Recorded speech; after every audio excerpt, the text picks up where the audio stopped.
قل يا عبادي الذين أسرفوا على أنفسهم لا تقنطوا من رحمة الله.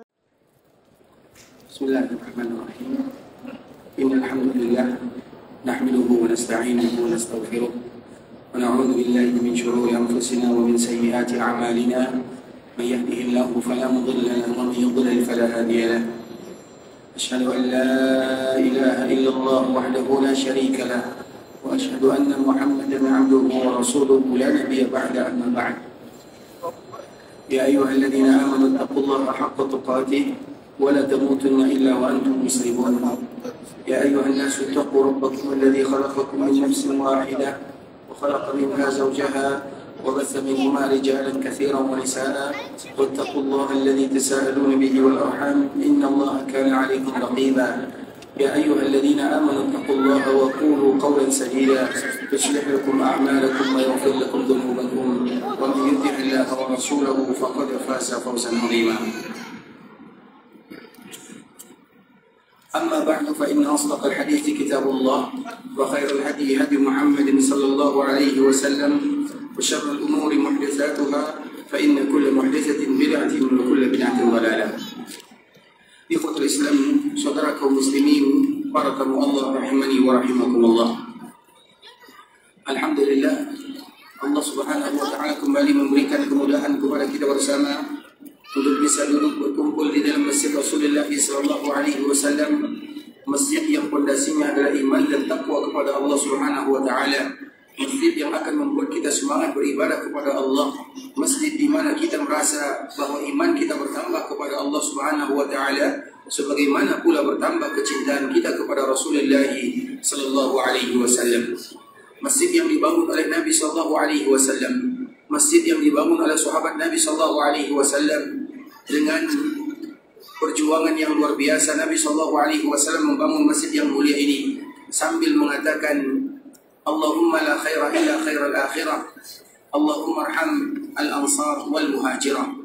Rasulullah sallallahu alaihi wasallam ketika membangun masjid ini, Nabi senantiasa mengatakan, ya Allah, sesungguhnya tidak ada kebaikan kecuali kebaikan yang sebenarnya adalah di akhirat. Ya Allah, muliakanlah orang-orang al-ansar dan orang-orang muhajirin. Masjid yang memiliki keutamaan yang luar biasa, yang Allah Subhanahu wa taala berikan kesempatan kepada kita untuk bisa duduk di dalamnya, beribadah di dalamnya, dan semoga dengan ibadah yang kita lakukan di dalam masjid Rasulullah sallallahu alaihi wasallam itu merupakan di antara bentuk kita bersyukur terhadap nikmat yang Allah hadiahkan kepada kita bersama.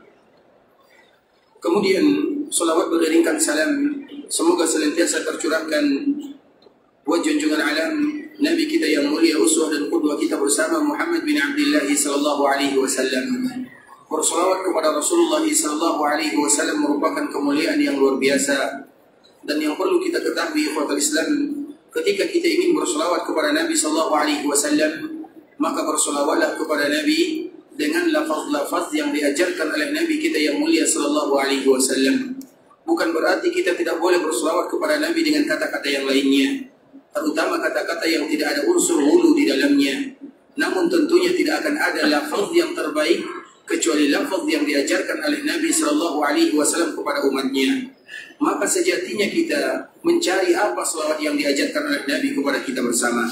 Karena dikala kita ingin berselawat kepada Nabi, apabila kita mengucapkan selawat ini berarti lisan atau ucapan yang kita ucapkan sama dengan apa yang diucapkan oleh Nabi sallallahu alaihi wasallam. Bukankah itu merupakan kemuliaan yang sangat luar biasa? Oleh karenanya ya qaul Islam, ada beberapa lafaz yang diajarkan oleh Nabi sallallahu alaihi wasallam, dan ini disebut dengan selawat Nabi sallallahu alaihi wasallam, atau yang lebih kita kenal dengan selawat Ibrahimiyah. Karena bagaimanapun selawat Ibrahimiyah, kita berselawat bukan hanya kepada Nabi sallallahu alaihi wasallam saja. Kita berselawat kepada Nabi, kepada keluarga Nabi, kepada istri Nabi, kepada keturunan Nabi. Begitu juga dengan Nabi Ibrahim, kepada keluarganya. Kita semuanya berselawat kepada orang-orang yang telah disebutkan oleh Allah Subhanahu wa taala. Maka disebut dengan selawat Ibrahimiyah. Dan itulah selawat yang paling bagus kalau seandainya ada di antara kita yang ingin berselawat. Tidak usah kita mencari selawat sana sini. Kan ada selawat Nabi sallallahu alaihi wasallam yang diajarkan oleh Nabi sallallahu alaihi wasallam, dan bukankah itu yang terindah? Di antara lafaznya ikhwatul Islam, yang pertama, Nabi SAW mengajarkan kepada sahabat Ubay bin Ka'ab atau kepada sahabat Ka'ab bin Ujrah radhiyallahu ta'ala anhu. Kemudian hadis ini dibawakan oleh Abdurrahman bin Abi Layla. Dia mengatakan, bertanya kepada Nabi SAW, ya Rasulullah, assalamu alaik, kami tahu bagaimana mengucapkan salam kepadamu, fa kaifa nusalli alaika, bagaimana kami mengucapkan salawat kepadamu?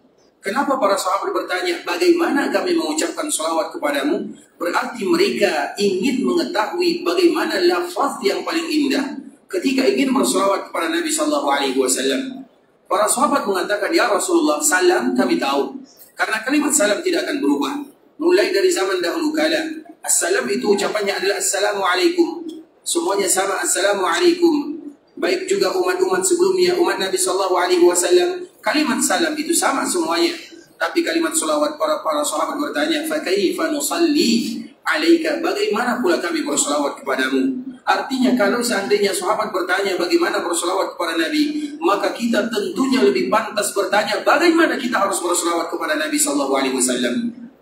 Kemudian dikala para sahabat bertanya kepada Rasulullah SAW, maka di saat itulah Nabi menjawab. Yang pertama, hadis ini adalah hadis dari Ka'ab bin Ujrah radhiyallahu ta'ala anhu, faqulu, maka ucapkanlah, Allahumma salli ala Muhammad wa ala ali Muhammad kama sallaita ala Ibrahim wa ala ali Ibrahim innaka Hamidum Majid.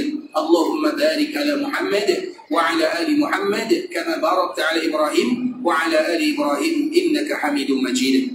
Itu adalah salawat yang masyhur yang selalu kita dengarkan.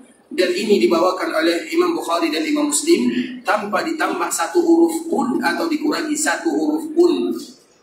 Kemudian yang kedua, ikhwatul Islam, lafaz yang kedua dari sahabat Nabi SAW yang lainnya, Abu Sa'id Al-Khudri radhiyallahu ta'ala anhu atau Abu Humaid As-Sa'idi radhiyallahu ta'ala anhu. Pertanyaannya sama, namun jawaban Nabi agak sedikit berbeda. Walaupun semua salawat ini disebut dengan salawat Ibrahimiyah. Nabi SAW menyebutkan, faqulu, maka ucapkanlah, Allahumma salli ala Muhammad abduka wa rasuluk kama sallaita ala Ibrahim wa barik ala Muhammad wa ala ali Muhammad kama barakta ala Ibrahim innaka Hamidum Majid. Itu lafaz yang kedua. Kemudian yang ketiga, ikhwatul Islam, dikala ingin bersalawat kepada Nabi, ada lagi dari riwayat Abu Humaid As-Sa'idi radhiyallahu ta'ala anhu. Pertanyaannya masih sama. Dan jawaban Nabi SAW, Allahumma salli ala Muhammad wa azwajihi wa dhurriyyatihi kama sallaita ala Ibrahim wa barik ala Muhammad wa azwajihi wa dhurriyyatihi kama barakta ala Ibrahim. Itu yang ketiga. Kemudian yang berikutnya, ikhwatul Islam, dari sahabat Abu Mas'ud Al-Ansari radhiyallahu ta'ala anhu. Pertanyaan para sahabat masih sama. Dan jawaban Nabi SAW, Allahumma salli ala Muhammad wa ala ali Muhammad kama sallaita ala Ibrahim wa barik ala Muhammad wa ala ali Muhammad kama barakta ala Ibrahim fil alamin innaka Hamidum Majid. Kemudian begitu juga dari Amr bin Hizam, dia membawakan dari sahabat Nabi SAW, Nabi mengajarkan, Allahumma salli ala Muhammad wa ahli baiti wa azwajihi wa dhurriyyatihi kama sallaita ala Ibrahim wa barik ala Muhammad wa ahli baiti wa azwajihi kama barakta ala Ibrahim innaka Hamidum Majid. Itu merupakan di antara salawat yang diajarkan oleh Nabi SAW. Kalau kita ingin bersalawat kepada Nabi, silakan pilih lafaz-lafaz yang tadi telah kita sebutkan dan kalimat singkat untuk bersalawat kepada baginda Nabi yang mulia SAW, baik dengan lisan ataupun tulisan, adalah sallallahu alaihi wasallam. Tidak ada lebih yang lebih singkat daripada kalimat ini, terutama secara tulisan ikhwatul Islam. Mungkin ada sebagian kita yang terbiasa menulis, terutama sejarah Nabi SAW atau ada hadis-hadis Nabi SAW, maka jangan kita pernah termasuk di antara mereka yang menulis kalimat salawat dengan ucapan saw atau SAW. Itu sama saja telah masuk orang yang bakhil terhadap Rasulullah SAW, karena kalimat salawat yang paling ringkas, yang paling singkat, tidak ada lagi yang lebih singkat daripada itu, adalah sallallahu alaihi wasallam atau alaihi salatu wassalam. Tidak ada yang namanya istilah sal, tidak ada yang namanya istilah sal amal kalau dalam bahasa Arabnya, atau kalau di dalam istilah bahasa kitanya, istilahnya SAW sallallahu alaihi wasallam. Mereka yang mengatakan dengan tulisan ataupun dengan lisan, maka mereka bisa jadi termasuk ke dalam hadis yang disebutkan oleh Nabi, al-bakhil min ummati man dzukirtu 'indahu wa lam yusalli 'alaihi. Orang yang bakhil dari umatku adalah mereka yang apabila diperdengarkan namaku kepadanya, kemudian lisan dan lidah mereka tidak bergerak untuk mengucapkan salawat kepada baginda Nabi yang mulia sallallahu alaihi wasallam. Allahumma salli ala Muhammad wa ala ali Muhammad kama sallaita ala Ibrahim wa ala ali Ibrahim innaka Hamidum Majid. Allahumma barik ala Muhammad wa ala ali Muhammad kama barakta ala Ibrahim wa ala ali Ibrahim innaka Hamidum Majid. Ikhwatul Islam, saudara kaum muslimin, para tamu Allah rahimani wa rahimakumullah. Pada kesempatan kali ini kita akan kembali melanjutkan tentang bagaimana akhir kehidupan Rasulullah sallallahu alaihi wasallam, yang kemarin kita telah menjelaskan bahwa Nabi sallallahu alaihi wasallam mulai di awal bulan Rabiul Awal, Nabi sallallahu alaihi wasallam tidak lagi aktif sebagaimana biasanya. Nabi sallallahu alaihi wasallam lebih banyak sakitnya. Nabi sallallahu alaihi wasallam lebih banyak di rumahnya. Namun Nabi sallallahu alaihi wasallam masih bisa melaksanakan salat berjamaah bersama kaum muslimin. Kemudian di ikhwatul Islam, 5 hari sebelum Nabi sallallahu alaihi wasallam wafat, dan ini selalu kami sebutkan di ikhwatul Islam, 5 hari sebelum Nabi sallallahu alaihi wasallam wafat, berarti hari Kamis, Abdullah bin Abbas radhiyallahu taala anhu setiap kali menceritakan tentang akhir kehidupan Nabi sallallahu alaihi wasallam, maka beliau akan memulai dengan hari Kamis, Yaumul Khamis, yaitu hari Kamis. Kenapa dengan hari Kamis? Karena hari Kamis itu adalah hari di mana rasa sakit yang dirasakan oleh baginda Nabi yang mulia semakin berat dibandingkan dengan hari-hari biasanya. Hari biasa, terutama di awal bulan Rabiul Awal, Nabi SAW sudah mulai merasakan sakit yang berat. Dan kemarin kita menyebutkan di ikhwatul Islam, rasa sakit yang dirasakan oleh Nabi SAW itu 2 kali lipat dibandingkan dengan rasa sakit manusia biasa. Kalau seandainya demam kita misalnya berapa derajat, maka dikali lipatkan 2 kali untuk Nabi SAW. Kalau misalnya sakit kepala kita misalnya, berapa sakit kepala kita misalnya, maka 2 kali lipat dibandingkan dengan manusia biasa. Mengapa demikian ikhwatul Islam? Karena Allah sayang kepada Rasulullah SAW. Sehingga dengan sayangnya Allah kepada Nabi SAW, maka ujian untuk Nabi SAW juga 2 kali lipat dibandingkan dengan manusia biasa. Maka di saat itulah Nabi SAW menyebutkan ikhwatul Islam, ajal inni u'aku kama yu'aku rajulani minkum. Benar, sesungguhnya kalau aku sakit, maka sakit yang aku rasakan 2 kali lipat dibandingkan dengan sakit yang dirasakan oleh manusia biasa. Dan yang demikian karena Allah ingin memberikan pahala tambahan untuk Rasulullah SAW. Kemudian ikhwatul Islam, 5 hari sebelum Nabi SAW wafat, Nabi SAW wafat hari Senin. Dan itu merupakan kata sepakat dari para ulama. Dan selalu kita menyebutkan hari Senin adalah hari lahirnya Nabi SAW. Hari Senin adalah hari di mana Nabi SAW diutus menjadi Nabi. Hari Senin adalah hari di mana Allah memanggil Nabi kita yang mulia sallallahu alaihi wasallam. Kalau harinya semuanya sepakat, tidak ada perbedaan di sana. Tapi kalau masa tanggalnya bisa jadi ada perbedaan di sana. Begitu juga dengan wafatnya Nabi yang mulia sallallahu alaihi wasallam. Ada yang menyebutkan Nabi wafat tanggal 12 Rabiul Awal, ada lagi yang menyebutkan Nabi wafat pada tanggal 11 Rabiul Awal. Hanya 2 saja perbedaan para ulama. Namun lahirnya Nabi sallallahu alaihi wasallam, maka para ulama mereka berbeda lebih daripada 8 ucapan atau 8 pendapat di sana. Kenapa demikian di ikhwatul Islam? Karena lebih mudah menentukan kapan wafatnya Rasul kita yang mulia sallallahu alaihi wasallam, karena memang mereka menghitung dari hijrahnya Nabi, mulai dari hijrah dari Mekah menuju Madinah. Dan dikala Nabi sallallahu alaihi wasallam wafat di kota Madinah, maka mudah bagi sahabat Nabi sallallahu alaihi wasallam untuk menentukan kapan hari dan tanggal wafatnya Rasulullah sallallahu alaihi wasallam. Sedangkan hari kelahiran Nabi sallallahu alaihi wasallam itu masih jauh ke belakang. Dikala Nabi sallallahu alaihi wasallam dilahirkan di ikhwatul Islam, tidak ada orang yang tahu karena memang kalender terkhusus, kalender Hijriyah itu belum lagi ditentukan. Maka wajar kalau seandainya terjadi perbedaan yang banyak sekali untuk menentukan hari lahirnya Nabi sallallahu alaihi wasallam. Namun para ulama mereka sepakat bahwa tanggal 12 Rabiul Awal, hari Senin, merupakan hari musibah yang melanda dunia. atas kematiannya atau wafatnya baginda Nabi yang mulia sallallahu alaihi wasallam. Kemudian hari Senin ini ikhwatul Islam, hari wafatnya Nabi. Berarti 5 hari sebelum hari Senin, kurang lebih hari Kamis. Itu adalah awal mula di mana Nabi sallallahu alaihi wasallam merasakan sakit yang berat dibandingkan dengan hari-hari yang lainnya.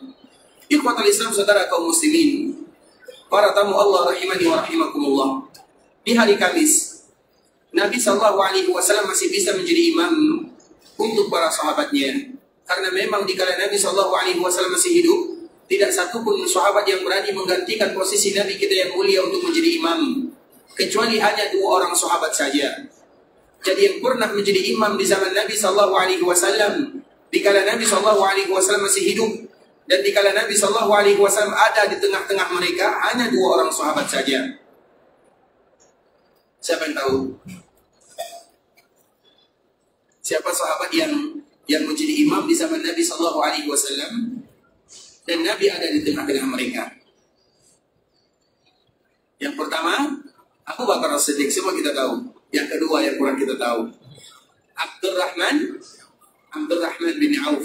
2 orang sahabat inilah ikhwatul Islam yang pernah menjadi imam dan Nabi sallallahu alaihi wasallam ada di antara mereka. Nah, ikhwatul Islam, di hari Kamis, misalnya hari Kamis, Nabi sallallahu alaihi wasallam masih sholat subuh bersama para sahabatnya, masih sholat zuhur bersama para sahabatnya, masih sholat asar bersama para sahabatnya, dan masih sholat maghrib bersama para sahabatnya. Kemudian setelah sholat maghrib ikhwatul Islam, maka Nabi sallallahu alaihi wasallam mulai merasakan perbedaan dibandingkan dengan hari-hari sebelumnya. Kalau hari biasanya sakit yang dirasakan oleh Nabi sallallahu alaihi wasallam 2 kali lipat dibandingkan dengan manusia biasa, maka 5 hari sebelum Nabi sallallahu alaihi wasallam dipanggil oleh Allah azza wajalla, berarti lebih lagi didobolkan oleh Allah subhanahu wa taala rasa sakit yang diderita oleh Rasulullah sallallahu alaihi wasallam. Sehingga apa dampaknya ikhwatul Islam? Nabi sallallahu alaihi wasallam tidak lagi bisa menjadi imam setelahnya untuk atau sampai Nabi dipanggil oleh Allah subhanahu wa taala. Makanya setelah sholat maghrib, Nabi sallallahu alaihi wasallam membaca di maghrib ini, di sore Kamis atau di malam Jumat, Nabi sallallahu alaihi wasallam membaca surat Al-Mursalat. Dan kita tahu surat Al-Mursalat itu ikhwatul Islam adalah surat yang panjangnya 1,5 halaman.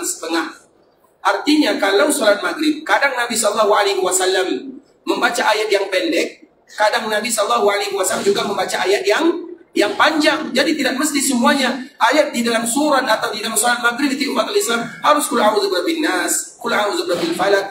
Nabi sallallahu alaihi wasallam kadang-kadang juga membaca ayat yang panjang, salah satunya surah Al-Mursalat. Dan salah satunya di kala Nabi sallallahu alaihi wasallam atau di hari terakhirnya Nabi sallallahu alaihi wasallam salat bersama para sahabatnya, ayat yang dibaca oleh Nabi adalah suratul Mursalat yang 1 halaman, yang panjangnya 1,5 halaman. Kemudian setelah selesai melaksanakan sholat maghrib ini ikhwatul Islam, Nabi sallallahu alaihi wasallam masuk ke dalam rumahnya. Ketika Nabi sallallahu alaihi wasallam masuk, maka Nabi merasakan sakit yang berat yang menyebabkan Nabi sallallahu alaihi wasallam tidak sadarkan diri. Nabi sallallahu alaihi wasallam pingsan sampai masuklah waktu Isya. Ketika masuk waktu Isya ikhwatul Islam, Nabi sallallahu alaihi wasallam belum sadarkan diri. Sahabat Nabi sallallahu alaihi wasallam, mereka sudah mulai menunggu Nabi sallallahu alaihi wasallam di dalam Masjid Nabawi, dan tidak mungkin mereka melaksanakan salat tanpa Nabi sallallahu alaihi wasallam. Itu sesuatu yang tidak mungkin, karena memang ikhwatul Islam ini secara kaidah, secara hukum fikih, kalau ada imam yang ditunjuk oleh negara yang disebut dengan imam ratib, maka tidak boleh ada di antara kaum muslimin yang menggantikan posisi mereka menjadi imam. Tidak boleh. Tidak boleh kita tampil-tampil misalnya ada jadwal antara adzan zuhur, antara adzan zuhur misalnya dengan iqamah 20 menit misalnya. Kemudian tiba-tiba suatu ketika imam terlambat dan imam ini adalah imam ratib, maka tidak boleh ada di antara kaum muslimin yang tampil. Tidak boleh demikian. Karena yang berhak untuk mengucapkan atau memerintahkan muazzin itu untuk iqamah adalah imam. Itu konsepnya. Jadi kalau ada di antara kita yang salat di masjid daerah kita atau di masjid orang lain, yang apabila ada imam ratib di sana, walaupun terlambat mereka datangnya, tidak boleh kita tampil, atau tidak boleh kita memberikan isyarat kepada orang yang ada di dalam, silakan maju, imam tidak ada, tidak boleh sampai ada isyarat atau sampai ada izin, atau bahkan kalau seandainya kecuali waktunya sudah terlalu lama baru diizinkan. Dan itu adalah di antara adab yang diajarkan oleh Islam kepada kita bersama, karena itu adalah haknya imam Maka Nabi SAW menyebutkan al-imamu dhamin. Imam itu adalah penjamin. Artinya dia yang paling berhak untuk menentukan kapan seseorang itu melanturkan iqamah. Kemudian di ikhwatul Islam, Nabi SAW dikala tidak sadarkan diri, maka Bilal yang menjadi muadzin Nabi SAW tidak berani mengucapkan Allahu Akbar, atau untuk mengumandangkan ibadah salat, tidak berani dia mengucapkan azan tetap. Karena azan itu adalah kewajiban muadzin. Makanya Nabi menyebutkan muadzin itu adalah mu'taman, adalah orang yang diberikan amanah. Mereka yang betul-betul menjaga waktu, itu adalah hak mereka. Tapi untuk hak salat itu adalah imamnya. Bilal tetap azan di waktu-waktunya. Di waktu Isya masuk, Bilal azan. Namun untuk iqamah, Bilal tidak berani untuk iqamah sampai ada aba-aba dari baginda Nabi yang mulia sallallahu alaihi wasallam. Terutama salat ini merupakan salat Isya. Salat Isya itu ikhwatul Islam, salat yang apabila semakin diakhirkan, maka semakin banyak dan besar pahalanya di sisi Allah Subhanahu wa taala, namun tetap dalam kategori berjamaah. Kemudian ikhwatul Islam, dikala Nabi sallallahu alaihi wasallam tidak sadarkan diri, maka Nabi sallallahu alaihi wasallam setelah lama sadarkan diri atau bangun.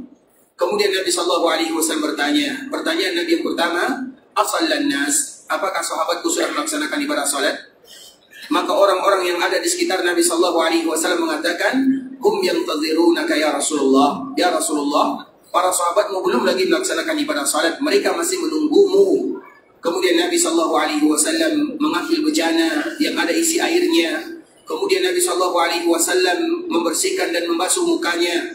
Ketika baru saja Nabi selesai membasuh mukanya, ingin berwudu, ingin melaksanakan salat, ingin berdiri, maka seketika Nabi sallallahu alaihi wasallam kembali tidak sadarkan diri. Kemudian dikala Nabi sallallahu alaihi wasallam tidak sadarkan diri dalam waktu yang lama, para sahabat yang ada di dalam masjid masih menunggu Nabi sallallahu alaihi wasallam. Kemudian Nabi kembali siuman, Nabi kembali sadar, dan pertanyaan Nabi masih sama. Asallan nas, apakah sahabatku sudah melaksanakan ibadah salat? Maka jawabannya pun masih sama. Yantaziruna, mereka masih menunggumu ya Rasulullah. Kemudian Nabi SAW kembali meminta bejana yang ada isi airnya.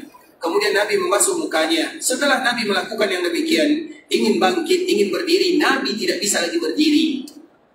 Kemudian Nabi kembali tidak sadarkan diri. Sudah ketiga kalinya Nabi tidak sadarkan diri. Kemudian di ikhwatul Islam, dalam waktu yang lama, mungkin ada setengah jam atau 1 jam, Nabi SAW tidak sadarkan diri. Kemudian Nabi kembali bangun, dan pertanyaan Nabi SAW masih sama. Asallan nas, apakah sahabatku sudah melaksanakan ibadah salat? Dan jawaban mereka masih sama. Hum yantazirunaka ya Rasulullah. Ya Rasulullah, sesungguhnya mereka masih menunggumu. Kemudian Nabi kembali meminta air di dalam bejana. Nabi SAW kembali membasuh mukanya. Kemudian dikala Nabi ingin berdiri, ingin ikut melaksanakan salat bersama para sahabatnya, Nabi kembali tidak lagi sadarkan diri. Berarti sudah 4 kali Nabi SAW tidak sadarkan diri, dan para sahabat masih menunggu Nabi melaksanakan salat berjamaah. Kemudian ikhwatul Islam, dikala Nabi sadarkan diri setelahnya, maka di saat itulah Nabi SAW mengira dirinya tidak akan lagi bisa bangun untuk menjadi imam bagi para sahabatnya. Maka Nabi pun SAW mengatakan, "Muru Abu Bakrin falyusalli bin nas." Perintahkanlah Abu Bakar untuk menjadi imam bagi sahabat-sahabatku. Artinya apa ikhwatul Islam? Nabi SAW baru mengucapkan kalimat ini dikala Nabi merasa tidak mungkin lagi untuk menjadi imam bagi para sahabat yang lainnya. Maka di saat itulah Nabi SAW mengatakan, "Muru Abu Bakrin falyusalli bin nas." Perintahkan Abu Bakar untuk menjadi imam untuk sahabat-sahabatku. Kemudian ikhwatul Islam, Abu Bakar dia tidak berada di sisi Nabi SAW pada waktu itu. Karena memang yang biasa berada di sisi Nabi SAW, terutama di akhir-akhir kehidupan Nabi SAW, yang pertama adalah istri Nabi. Semua istri Nabi biasanya mereka berada di samping Nabi SAW.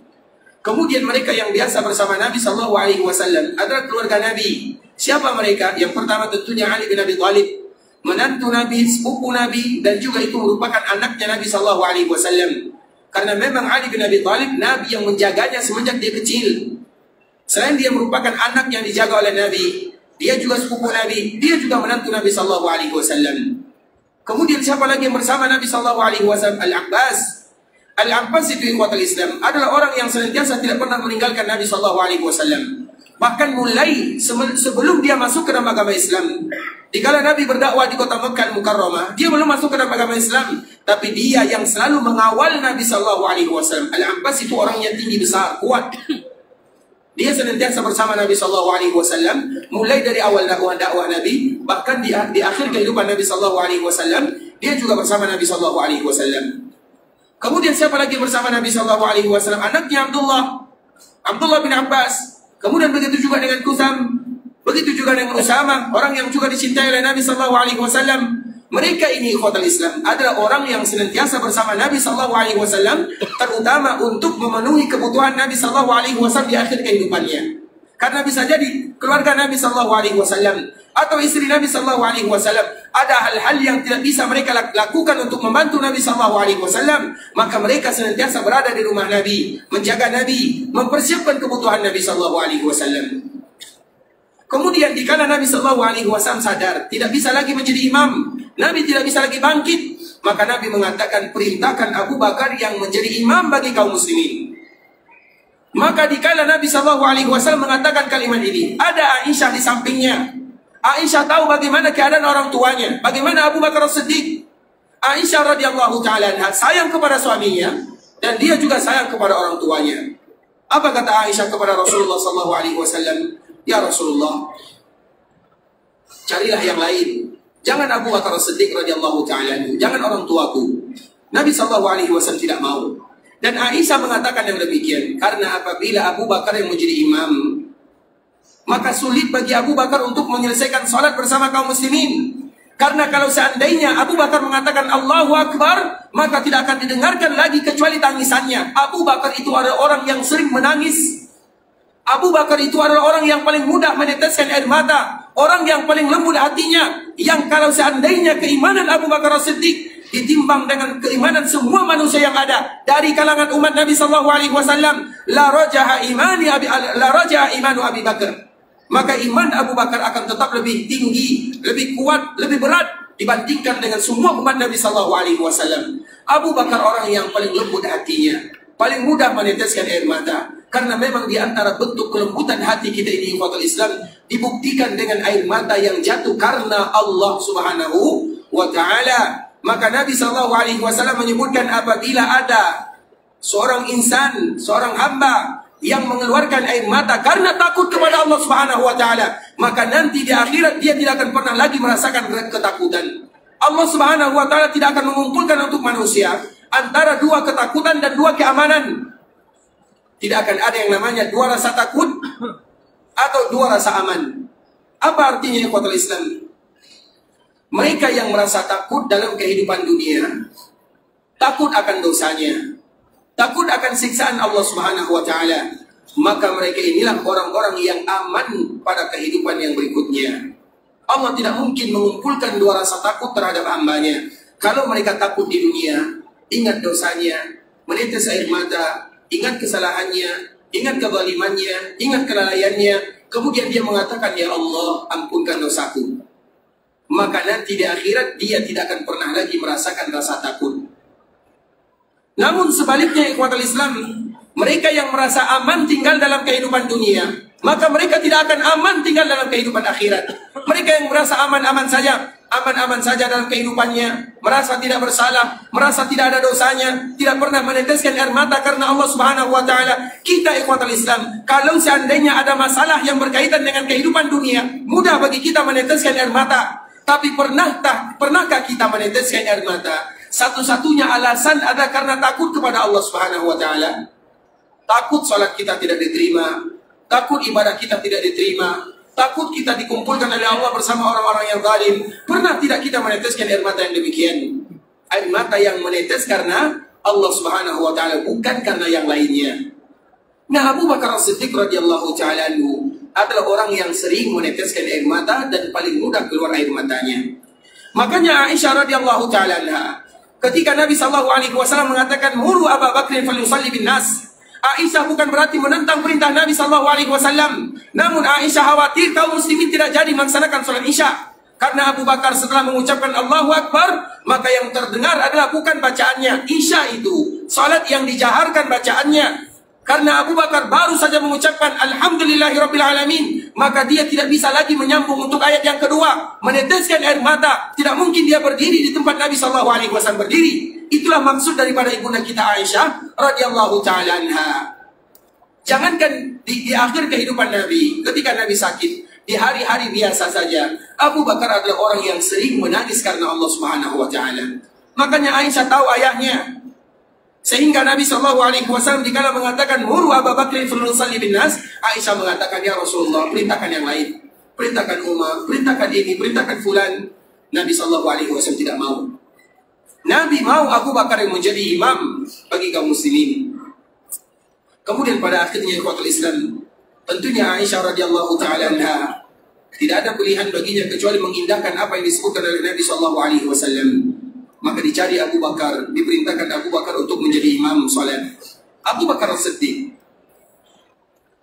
dikala diperintahkan oleh Nabi SAW, bukan berarti juga dia tidak mau, tapi dia takut nanti kalau seandainya salat Isya yang dilakukan oleh kaum muslimin adalah salat yang terlama dan salat yang terpanjang. Karena memang momennya ikhwatul Islam, momen di mana Nabi SAW sakit, momen di mana mereka sudah kehilangan Nabi SAW figur, yang mana mereka selalu mendengarkan bacaan Nabi SAW, mereka mendengarkan kalimat-kalimat Al-Quran yang keluar dari lisan Nabi yang sangat indah bacaannya, namun tiba-tiba digantikan oleh yang lain. Itu sesuatu yang berbeda ikhwatul Islam. Makanya dikala Abu Bakar diperintahkan oleh Nabi SAW, Abu Bakar ini sebelum dia menjadi imam, dia minta tolong dulu kepada Umar bin Khattab, wahai Umar, gantikan diriku untuk menjadi imam. Namun Umar tidak mau. Engkau yang dipilih oleh Nabi SAW, maka engkaulah yang wajib tampil untuk menjadi imam bagi kaum muslimin. Maka di saat itulah ikhwatul Islam, Abu Bakar pun mengimami para sahabatnya untuk melakukan salat Isya, dan itu adalah awal di mana Nabi SAW tidak lagi salat bersama para sahabatnya sampai Nabi dipanggil oleh Allah Subhanahu wa taala, mulai di malam Jumat di waktu salat Isya, kemudian di hari Jumat, di hari Sabtu, di hari Ahad, dan di pagi Isnin. 17 salat ini Nabi SAW tidak lagi menjadi imam bagi para sahabatnya, dan 17 salat inilah digantikan oleh sahabatnya Abu Bakar As-Siddiq radhiyallahu taala anhu, yang mana setelah pagi Senin melaksanakan salat subuh berjamaah bersama kaum muslimin. Itu adalah awal di mana musibah melanda dunia dengan wafatnya baginda Nabi yang mulia sallallahu alaihi wasallam. Kemudian ikhwatul Islam, hari demi hari, di malamnya Nabi di malam harinya Nabi sallallahu alaihi wasallam, di malam Jumatnya Nabi sallallahu alaihi wasallam tidak lagi bisa menjadi imam bagi para sahabatnya. Begitu juga di hari Jumat Nabi sallallahu alaihi wasallam berbaring di rumah keluarganya. Begitu juga di hari Sabtu, karena di hari-hari ini ikhwatul Islam, mulai dari hari Kamis, Jumat, Sabtu, Ahad, dan di pagi Isninnya ada wasiat-wasiat Nabi sallallahu alaihi wasallam. Setiap harinya ada kalimat-kalimat yang disampaikan oleh Nabi sallallahu alaihi wasallam. Kalau di hari Kamis ikhwatul Islam, itu adalah awal di mana Nabi sallallahu alaihi wasallam merasakan sakit, sebagaimana tadi yang telah kita jelaskan. Ada wasiat Nabi sallallahu alaihi wasallam yang sangat indah di sana. Karena Nabi sallallahu alaihi wasallam sebagaimana yang kita kabarkan, Nabi tahu kalau dia akan dipanggil oleh Allah Subhanahu wa taala. Sehingga tentunya Nabi sallallahu alaihi wasallam memberikan wasiat, dan memang Nabi memerintahkan kepada umatnya, tidak ada di antara umat Nabi yang boleh wafat kecuali mereka harus meninggalkan wasiat. Hadis ini semenjak dikeluarkan atau disebutkan oleh Nabi sallallahu alaihi wasallam, maka semenjak itu pula lah Abdullah bin Umar dan juga sahabat-sahabat yang lainnya, tidaklah mereka tidur kecuali ada wasiat di bawah bantalnya. Karena kita tidak tahu kapan dipanggil oleh Allah Subhanahu wa taala.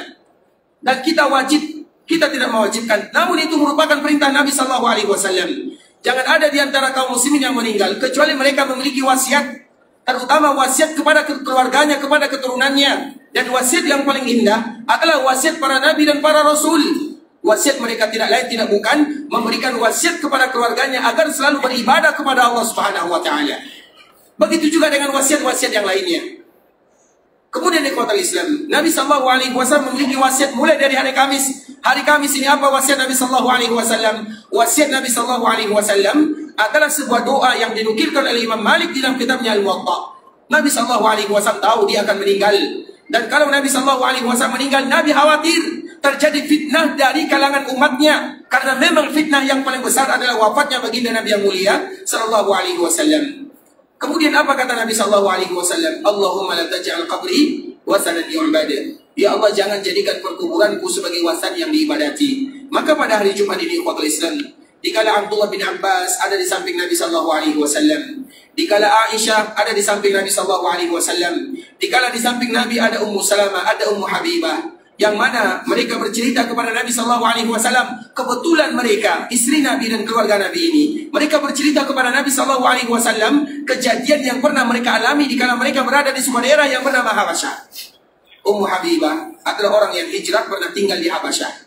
Ummu Salamah juga demikian keadaannya. Habasyah itu adalah sebuah daerah yang mayoritasnya dulu beragama Nasara, dan rajanya adalah seorang yang bernama Najasyi, yang pada akhirnya raja ini masuk ke dalam agama Islam, namun rakyatnya tetap berada di dalam agamanya.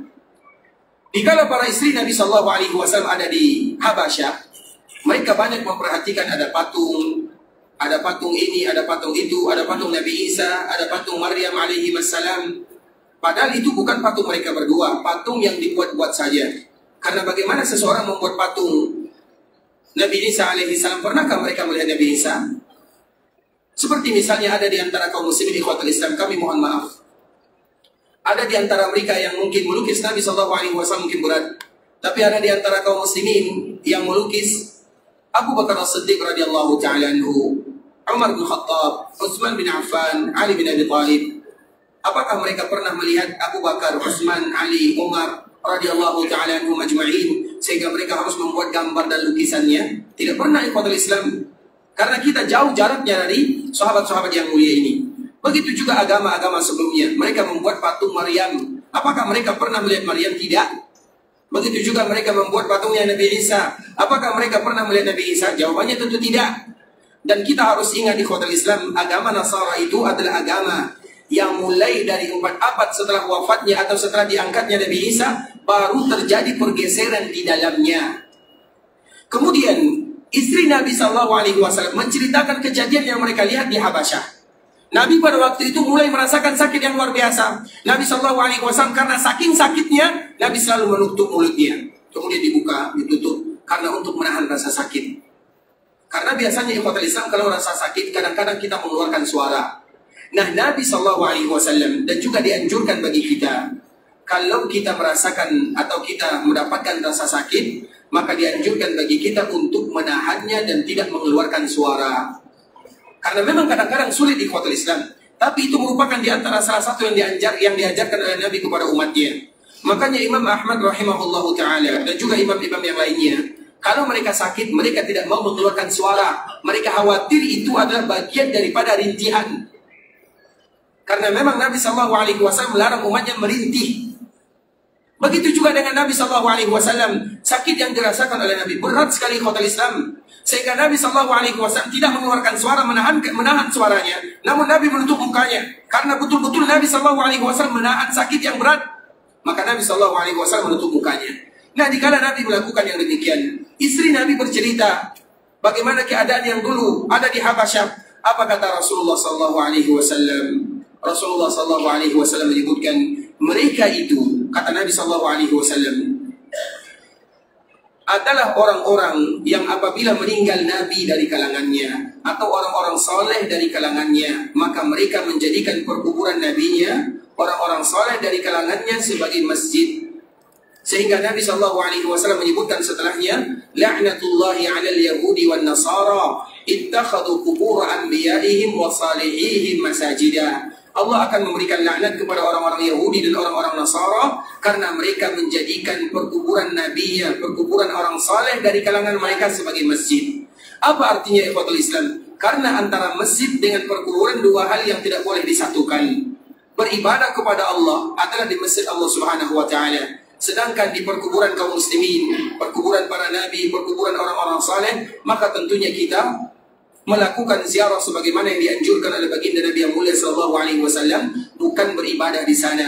Karena antara ini disebutkan oleh Nabi sallallahu alaihi wasallam, orang-orang terdahulu, orang-orang Yahudi. Nabi bercerita tentang orang-orang terdahulu. Ittakhadhu qubur anbiya'ihim wa salihihim masajida. Mereka menjadikan perkuburan nabinya, orang-orang saleh, sebagai masjid. Artinya sebagai tempat mereka beribadah kepada Allah Subhanahu wa taala. Dan Nabi sallallahu alaihi wasallam melarang kita untuk melakukan yang demikian.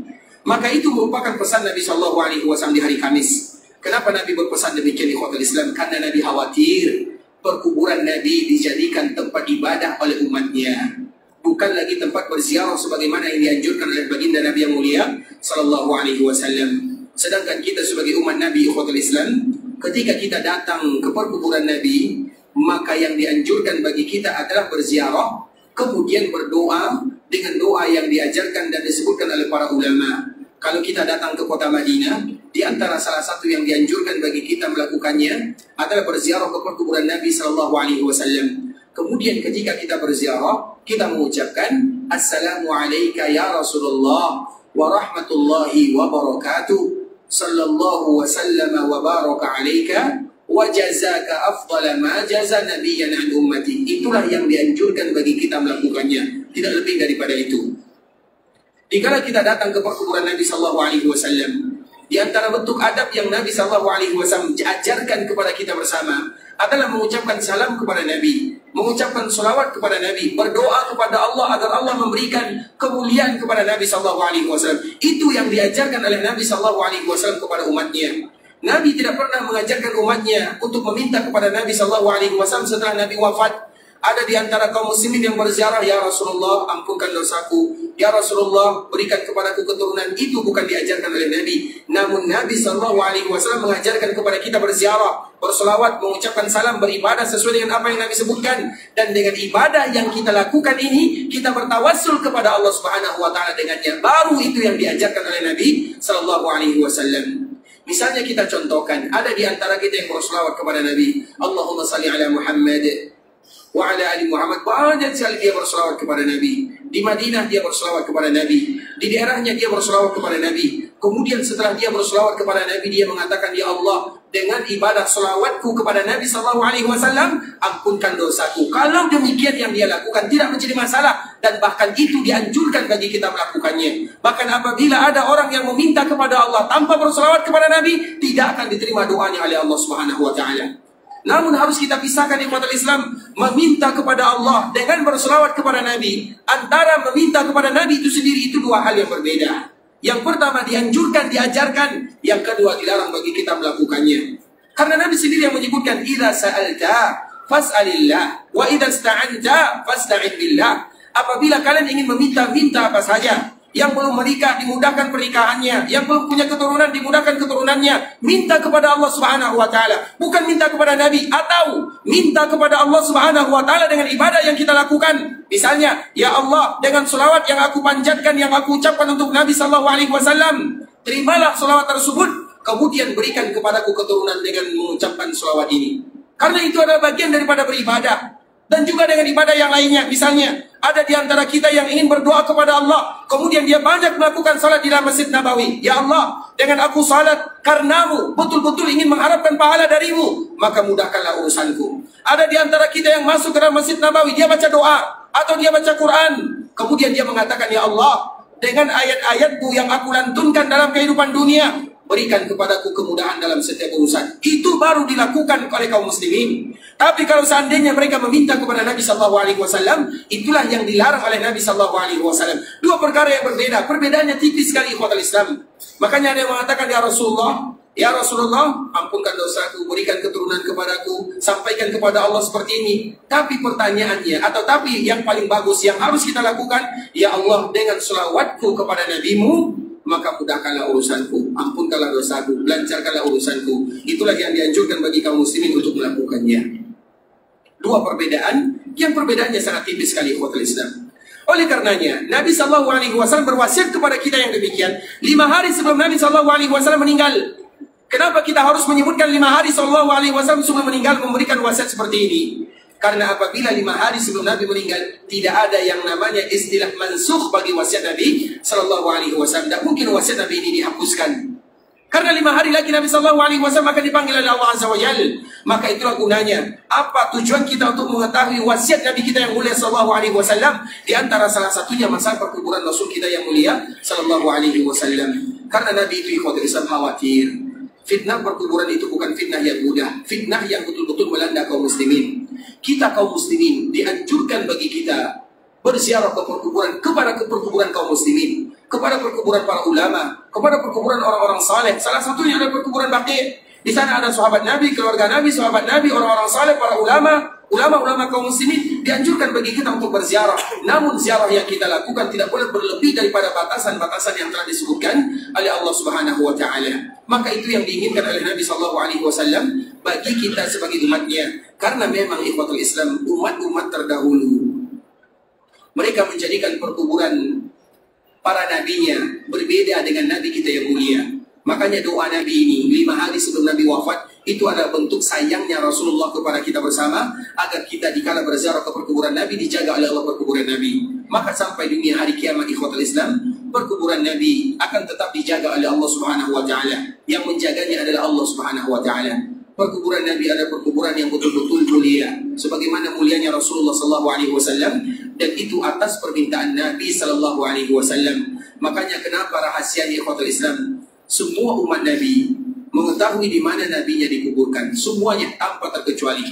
Tidak ada seorang muslim apabila mereka ditanya di mana Nabi dikuburkan, semua mereka menjawab Nabi dikuburkan di kota Madinah, di rumah Aisyah radhiyallahu taala anha. Jawaban mereka sama.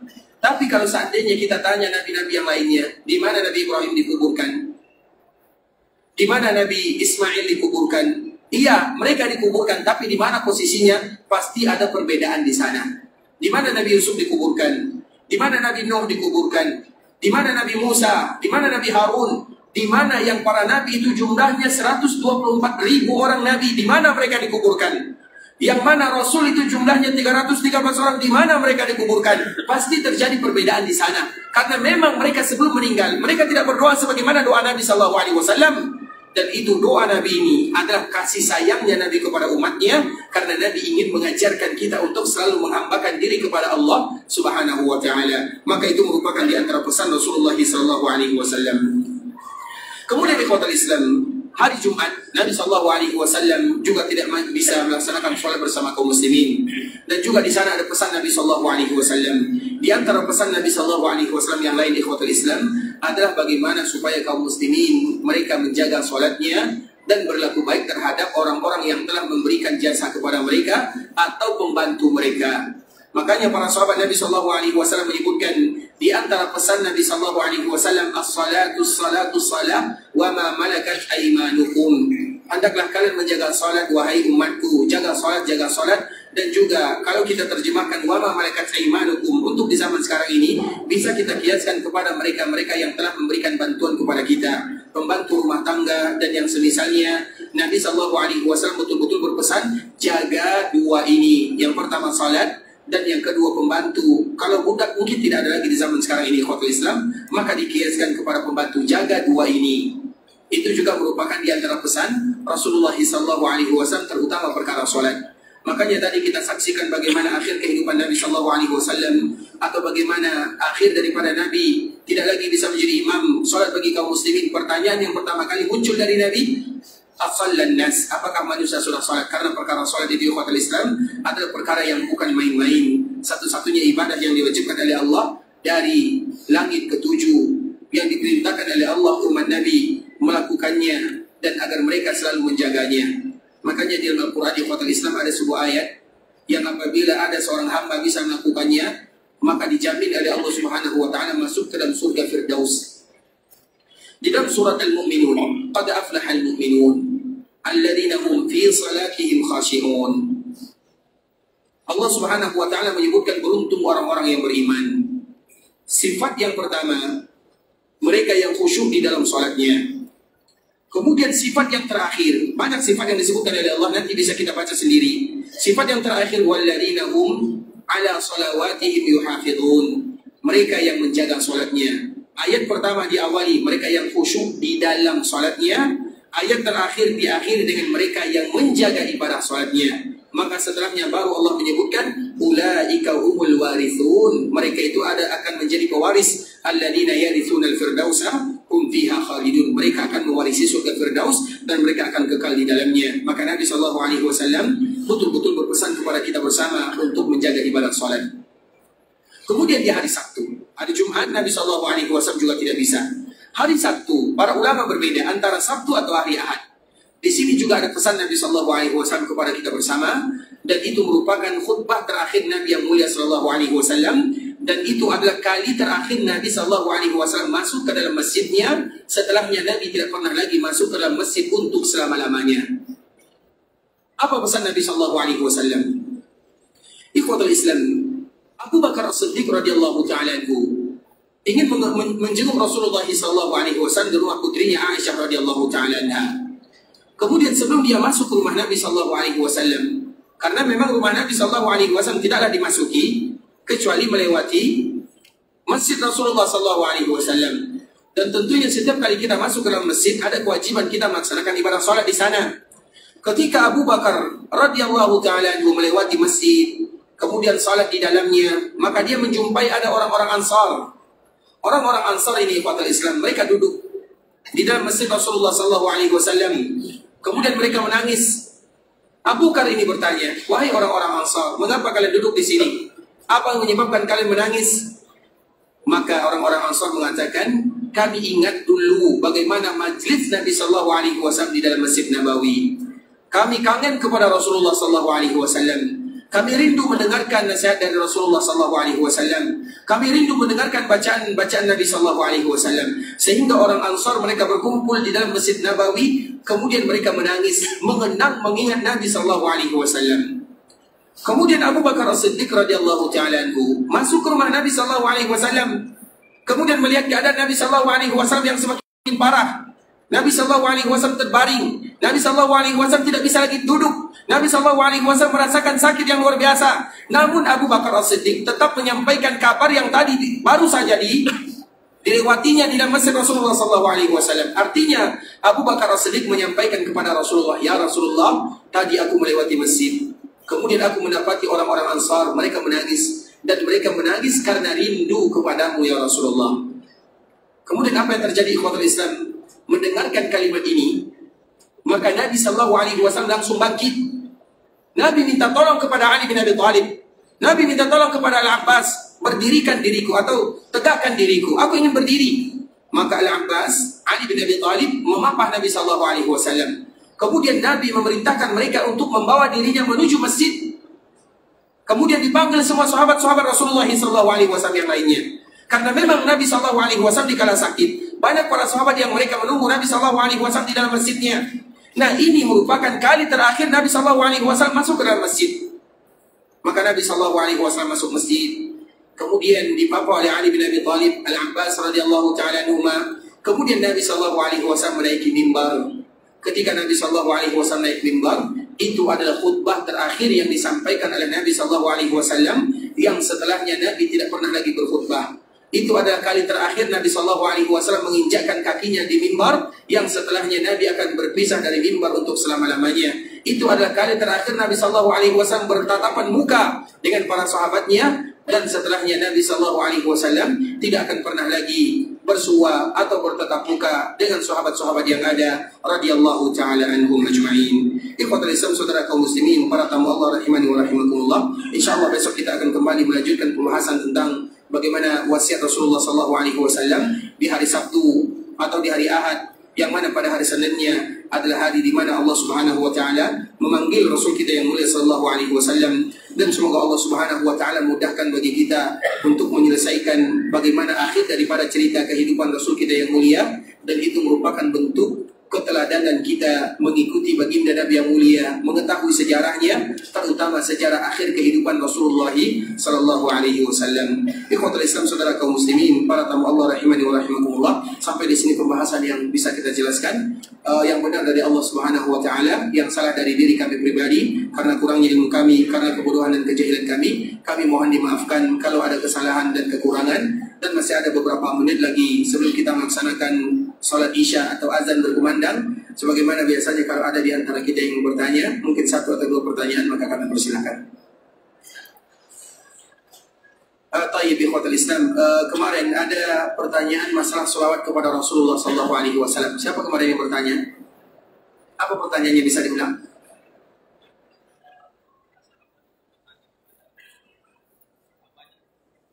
Berapa banyak selawat yang diberikan kepada Nabi SAW? Dan kalau kita berselawat kepada Nabi, apakah itu menggugurkan zikir-zikir yang lainnya? Itu kemarin pertanyaannya.